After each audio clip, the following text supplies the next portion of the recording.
So I'm taking some time out to do this video. And this video is for you American citizens, and especially working class white folk. I want to explain to you and show to you how your government and the elite, the wealthy white folks, 'cause that's who really run this country, the bankers, whatever, are playing games with you. And it's more about classism than it is racism with them, but they use you all as pawns like in a chess game. I want you to think back to like going on 2 years ago. You know when we started seeing all these police shootings on TV and how the news put a spin on it that, you know, these guys that were getting shot were, even though they were unarmed or not really causing a threat, and how they, you know, called them out of their names and saying that these people were evil or, you know, criminals, and bring up their background even though their big background might have been sketchy, but at the point in time them being shot or killed, you know, they were unarmed. And then how this went on. And you see, if you take some time out, and that's why I keep telling and asking people to stop letting the news tell you what's going on and do some research yourself. Do some research on history. If you go and look, and you can find these statistics probably on any site that monitors police, you know, activity when it comes to, you know, lawsuits, things that people have complained about by police officers. Police officers do attack, brutalize, rape Caucasian people also.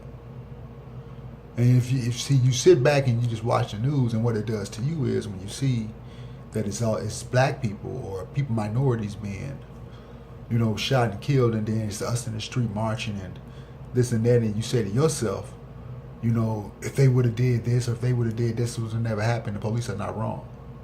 There's a reason why they only show minorities being shot on TV, because it makes you feel like, oh, I'm not a part of that group, and I'm a law-abiding citizen, so this would never happen to me.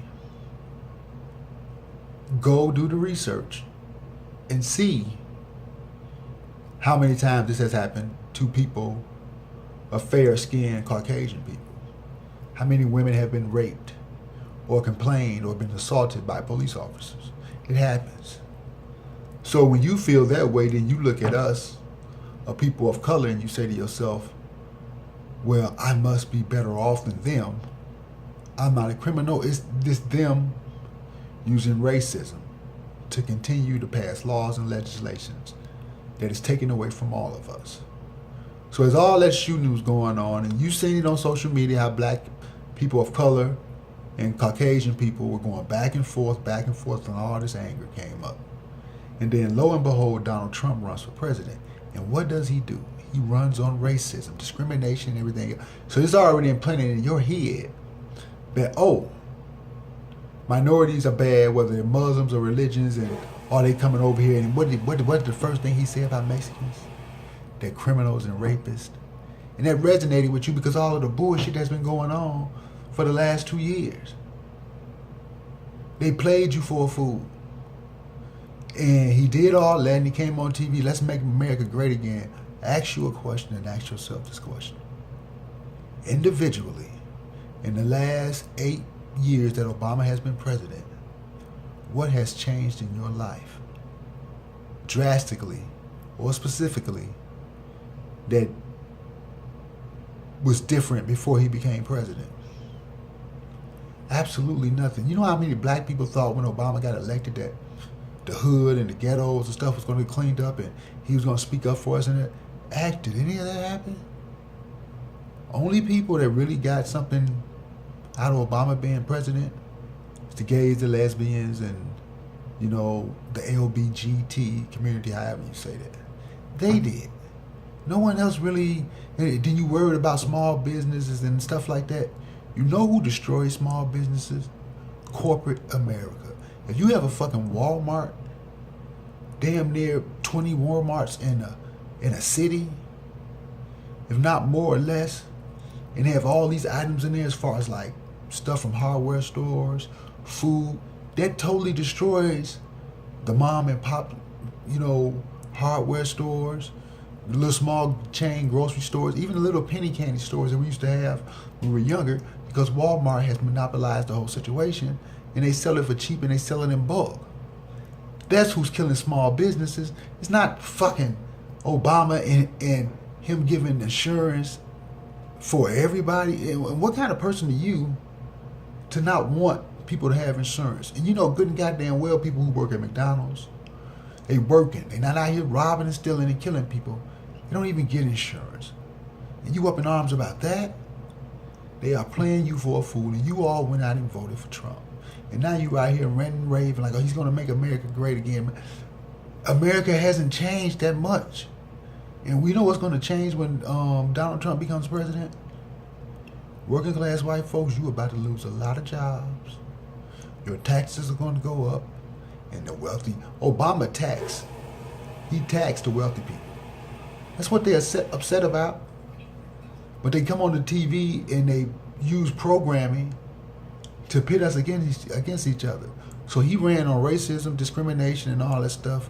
And you all went out and voted because you think that he's going to change your lives or make your lives better when he becomes. He's not. This is about class. And they're using you all as pawns to get an agenda done. Watch how many jobs will get lost in the next 4 years. Hopefully he don't win again. And it's the same thing, people didn't vote for Hillary because of all the bullshit. The internet is a great tool if you use it correctly and don't use it for World Star and all this other bullshit that people use it for. The mainstream media, stop watching that shit. There are so many documentaries on Netflix right now that if you really needed insight and you really want to know what's going on in America, you will watch and you will see. But if you turn a blind eye to it and you don't watch it, that's because you choose not to be. You choose not to watch it. And you like the way things are going, but you won't like the way they're going pretty soon. So don't complain when you start losing jobs or losing your fucking civil liberties. Don't complain because you wanted Trump as president, but Trump don't know you and he don't like you. You're poor. He's a billionaire. He's with corporate America. Just watch and see what happens. Unless working class white folks and working class black folks start talking and conversating with poor black folk, poor white folk, this is going to continue to go on and on and on. You all are being used as pawns in a chess game, and they're sending you out there to die, whether you know it or not. And watch how all this fall down. And I tell you one thing else. Come Donald Trump's inauguration day, if I was you, you should go out and protest, but a whole lot of bullshit gonna go on that day. Just watch what I tell you. This is, they did a good job. And it's time for us to wake up, America. Your skin color, whether you want to believe it or not, doesn't mean shit in the big scheme of things. The bankers and wealthy elite folks are setting us up to try to use as control. And they're going to put us in a situation where we have to depend on them for everything, including food. And we ain't going to have no other choice but to go with the flow, and they're going to raise taxes. We're going to be paying out our ass, and they're going to stay rich. They're going to be dishing out laws and everything else. And we have to stop that before anything else happens. And I think the greatest power that we have, instead of trying to fight with guns and this and that, is economic warfare. Yes, we have to buy food. Yes, you might have to buy household goods, but new cars, houses. You know one thing that happens when you don't buy a house? You're not responsible for anything that goes wrong with the house. You pay your rent. You don't have to pay taxes at the end of the year. They sell you the dream that buying a house is the great when you own this property and you don't own it. Because if you don't pay your fucking tax, they'll come and get your shit. So how are you owning something? You understand what I'm saying? I'm sorry you may sit up here and watch this video and say to yourself, oh fuck him, he don't know what he's talking about. I know exactly what I'm talking about. And if you take some time out and do the research, and start thinking for yourselves, you'll see the exact same thing. And you buy cars, all these new cars, especially these athletes, you buy 4 or 5 cars or whatever the hell you buy. You don't own those cars, and you know you don't. Because you have to renew the license plates every fucking year. If you don't, guess what happens? There's a documentary on Netflix called Truth and Power. You should watch that. There's a documentary on Netflix called The 13th. You should watch that. The Zygote videos, and you can find on YouTube and on Netflix and stuff like that. Watch that, and it shows you what your government is doing. It shows you how the elite are controlling you. That's all I got for you for tonight. But you better wake up. Stay woke, America.